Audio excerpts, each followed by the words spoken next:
हर intelligent student का एक सपना होता है कि वो एक हाई अथॉरिटी गवर्नमेंट जॉब प्राप्त कर सके, वो आईएएस पीसीएस ऑफिसर बनकर देश और समाज की सेवा कर सके। क्या योग होते हैं कुंडली में जो कि किसी व्यक्ति को एक हाई अथॉरिटी गवर्नमेंट जॉब प्रदान करते हैं? आज की इस वीडियो में हम ऐसे ही योगों के ऊपर डिटेल में चर्चा करने वाले हैं।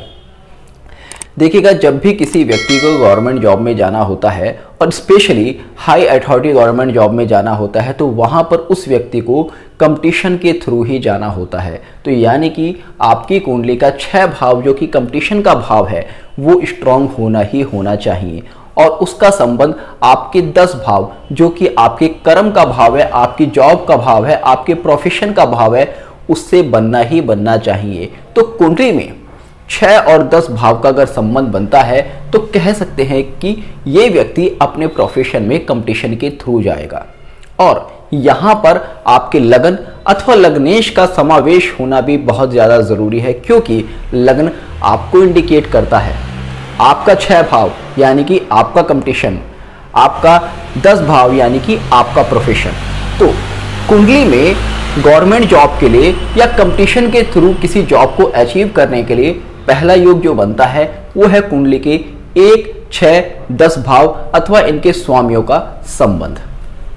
उसके बाद एडमिनिस्ट्रेटिव जॉब में आपके पास पावर होती है, तो ऐसे में आपके कर्म कारक ग्रह शनि और आपके 10वें भाव का संबंध मंगल से बनना भी बहुत ज़्यादा ज़रूरी है, क्योंकि मंगल आपको बॉस अथॉरिटी प्रदान करता है, मंगल आपको रूल करने की पावर प्रदान करता है, आपको ऑर्डर देने की पावर प्रदान करता है।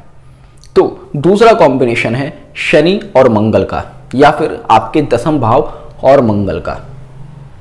तीसरा और सबसे महत्वपूर्ण कॉम्बिनेशन है जो कि अगर आप किसी भी गवर्नमेंट एम्प्लॉय की कुंडली में देखेंगे तो आपको मिलेगा ही मिलेगा, वो कॉम्बिनेशन है शनि और सूर्य का। जब तक किसी व्यक्ति की कुंडली में शनि, उसके 10वें भाव और सूर्य का संबंध नहीं बनेगा तब तक कोई व्यक्ति गवर्नमेंट जॉब में नहीं जा सकता, क्योंकि सूर्य ही वो ग्रह है जो कि आपको सरकारी नौकरी देता है। तो ऐसे में जब किसी कुंडली में इस तरह के योग मिलते हैं तो आप कह सकते हैं कि ये व्यक्ति गवर्नमेंट जॉब प्राप्त करेगा और उसके पास एक हाई अथॉरिटी वाली गवर्नमेंट जॉब होगी।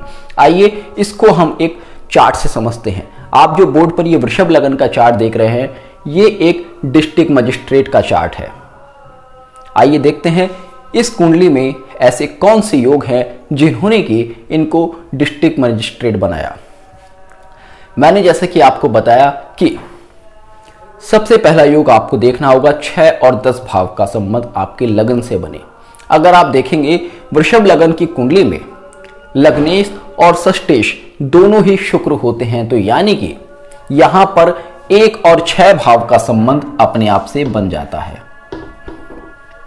दूसरा मैंने आपको बताया कि 1, 6 और 10 भाव, क्योंकि 10वें भाव आपके प्रोफेशन का भाव है तो यहां पर 10वें भाव का भी संबंध होना चाहिए। और इस कुंडली में दशमेश है शनि, तो यानी कि शुक्र और शनि का संबंध इस कुंडली में होना ही चाहिए।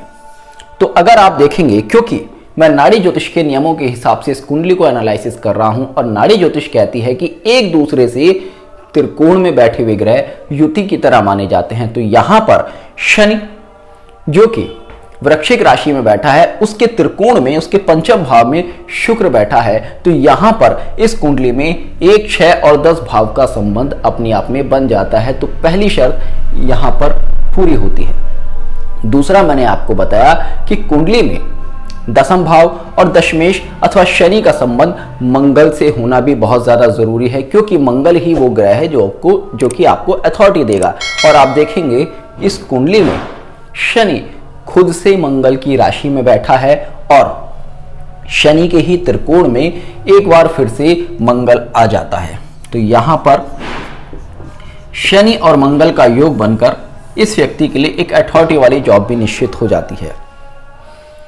तीसरा और सबसे महत्वपूर्ण योग मैंने आपको बताया कि कुंडली में शनि और सूर्य का संबंध होना बहुत ही ज़्यादा ज़रूरी है। जब तक शनि और सूर्य का संबंध नहीं मिलेगा तब तक गवर्नमेंट जॉब नहीं मिलेगी। अब इस कुंडली में शनि और सूर्य का संबंध किस तरह से बनता है, आइए इसको समझते हैं। देखिएगा, इस कुंडली में शनि वृश्चिक राशि में बैठा है, सूर्य मकर राशि में बैठा है और मंगल इस कुंडली में गुरु की राशि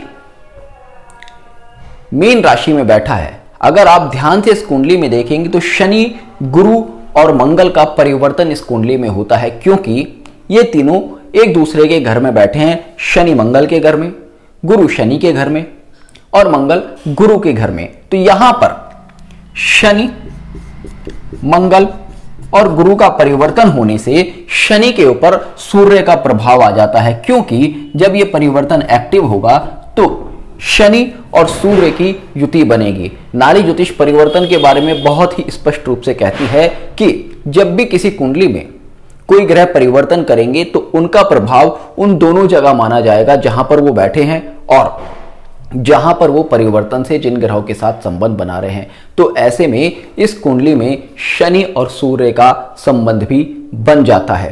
तो ये इंडिकेट करता है कि इस कुंडली में शनि सूर्य का संबंध गवर्नमेंट जॉब दे रहा है, शनि मंगल का संबंध एक अथॉरिटी वाली गवर्नमेंट जॉब दे रहा है और लग्नेश, षष्ठेश और दशमेश का संबंध आपको कंपटीशन के थ्रू जॉब दे रहा है। तो यहां पर ये सभी शर्तें पूरी होती हैं, मगर एक और नियम यहां पर लगता है। अगर आपको एक रेस्पेक्टेबल जॉब चाहिए तो गुरु का प्रभाव अथवा नवमेश का प्रभाव आपके शनि के ऊपर होना ही चाहिए। इस कुंडली में आप देखेंगे शनि खुद से नवमेश है और गुरु भी नवम भाव में बैठकर शनि को शक्ति प्रदान कर रहा है परिवर्तन के कारण। तो यहां पर शनि और गुरु का संबंध भी बन जाता है, क्योंकि जब कोई व्यक्ति एक हाई कंपटीशन में बैठता है तो वहां पर उस व्यक्ति की लक का साथ होना भी बहुत ज़्यादा ज़रूरी है। तो ऐसे में गुरु और नवमेश जो कि आपके लक को इंडिकेट करते हैं, ब्लेसिंग्स को इंडिकेट करते हैं, उनका प्रभाव आपके कर्म, कर्मेश अथवा दसम भाव पर आता है, तो व्यक्ति का भाग्य भी उसको एक हाई अथॉरिटी जॉब लेने में सहायता करता है। तो ये कुछ योग हैं जो कि जब किसी कुंडली में बनते हैं तो एक हाई अथॉरिटी गवर्नमेंट जॉब देते हैं। अगर ये योग आपकी कुंडली में भी हैं तो आप निश्चित हो सकते हैं कि आप भविष्य में एक हाई अथॉरिटी गवर्नमेंट जॉब प्राप्त करेंगे। और अगर आप एक हाई अथॉरिटी गवर्नमेंट जॉब में हैं तो अपनी कुंडली में ये योग चेक कर सकते हैं और मुझे नीचे कमेंट बॉक्स में जरूर बताइएगा क्या ये आपकी कुंडली में है। तो मिलते हैं नेक्स्ट वीडियो में, तब तक के लिए जय हिंद, जय भारत।